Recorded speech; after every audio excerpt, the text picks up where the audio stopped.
Top 10 WWE questions you most want to be answered. Number 10. How should WWE book Goldberg? This is a tricky one, as it's hard for me to personally get excited about Goldberg's return. He and Lesnar clearly lacked motivation a decade ago, and Brock is not exactly renowned for his passion for the business these days either. Goldberg, for his part, hasn't wrestled for 12 years, and it's hard to see this match being a good one. I hope WWE keep things simple, build the match as a grudge bout over a decade in the making, and put over whoever they're going to, probably Brock, with minimal fuss.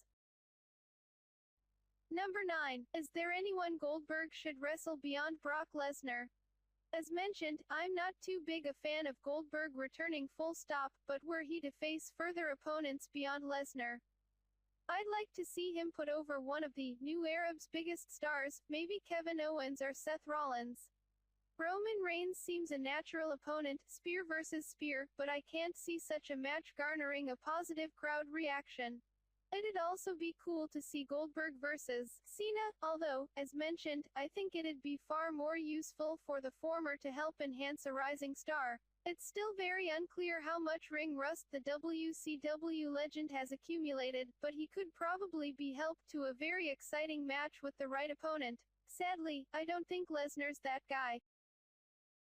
Number 8. Is SmackDown Survivor Series challenge a good thing? The kid in me loves traditional Survivor Series matches, and it's great to see them return to prominence on the card, assuming Raw accepts the challenge. We should see 3 such bouts, one featuring women exclusively. The match I'm most wary of, however, is the Tag Showdown. That'll mean 20 guys in or around the ring, and it's hard to see how it won't devolve into a clustered mess.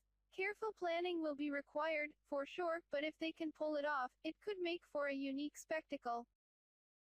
Number 7. Should The Miz get a second world title run? I would love to see Miz get another run with the WWE Championship. He's proven himself to be one of the best heels on the entire roster and enjoyed that recent, emotional feud with Dolph Ziggler, a fantastic display of wrestling and storytelling by both men. However, I'm not sure if a reign within the next 6 months is a good idea. Yes, it'd be good to capitalize on Miz's momentum while he's still hot, but portraying AJ Styles as a strong champion is surely more important right now. Additionally, John Cena will surely be sniffing around for that record-equaling 16th World Championship. There may not be room quite yet for Miz to fit into the title picture. Number 6.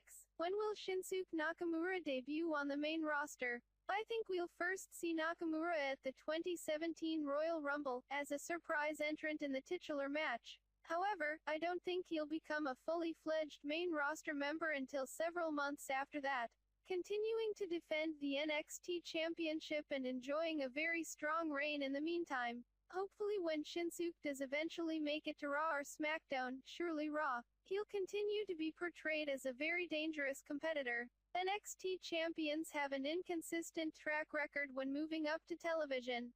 For every Seth Rollins, there's a Bo Dallas. Number 5. If you were in a band with 2 wrestlers, who would you choose, and what would you be called?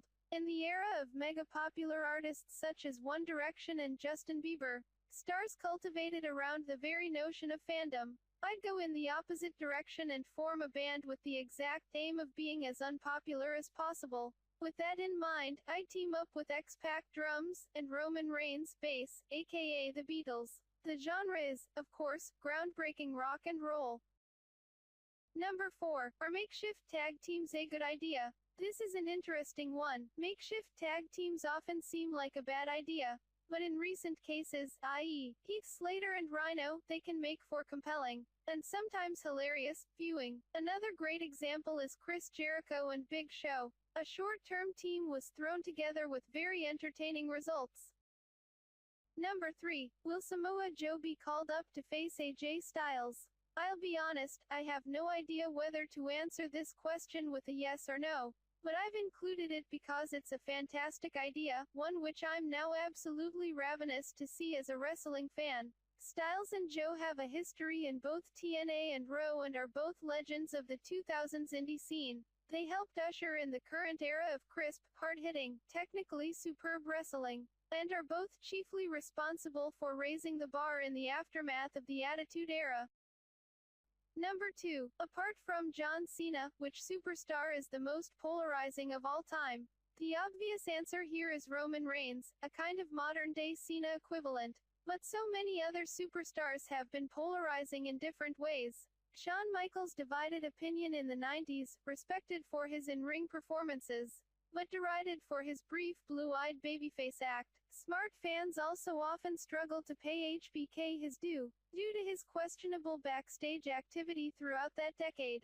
From a modern perspective, Hulk Hogan divides opinion a great deal. Many believe him to be the greatest of all time, for his showmanship and grandeur, whereas others view him as a limited worker and a man who spent most of his career holding others down. Number 1. How would you rate the new era so far? Jamie rounds things off with an excellent question regarding the new era, and quite how good it is, or is not.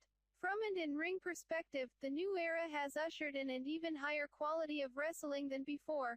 For many months now, I'm not sure of the exact figure, Dave Meltzer has rated at least one WWE pay-per-view match at 4 stars or higher. It's also given a new lease of life to performers such as Dolph Ziggler and The Miz, as well as raising the profiles of Finn Balor, Sami Zayn, and AJ Styles immeasurably. Thanks for watching. I hope you enjoy this video. Please like, share and subscribe.